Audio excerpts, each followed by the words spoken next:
This is honeysuckle. It has opposite leaves. It has a shaggy bark and a growth form that kind of comes up and goes over. If the tips of the branches hit the ground, they can actually root and start a new plant, new clump.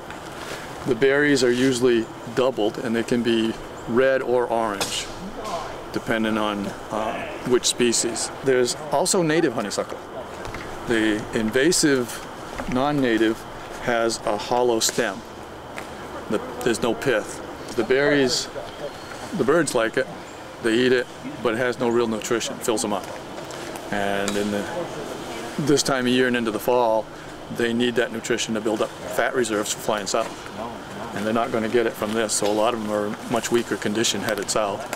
And when I do find bird nests in the trees, they seldom survive because the solidness of the stem allows more predators to get up into the nest.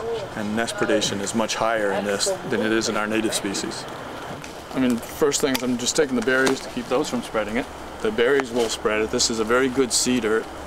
Puts out a lot of seeds.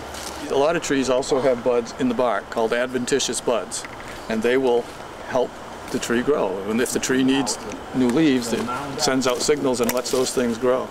So if I cut back the amount of surface area that's left that can bud, there'll be less sprouts. This one down at ground level is 2+ inches in diameter, and they can get a little bit bigger than that.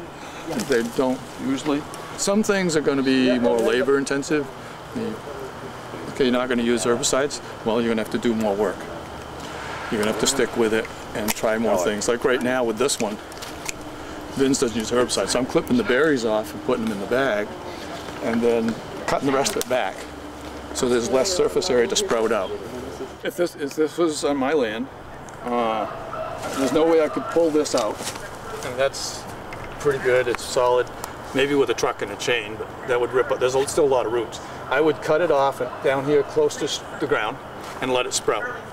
And then next year in the fall, September, I'd come in and spray that sprout. So instead of spraying something that was 8 feet in diameter, I'd be spraying something that's maybe 2 feet in diameter. So I use less herbicides, and I'll get a kill of the roots, and I didn't disturb the soil.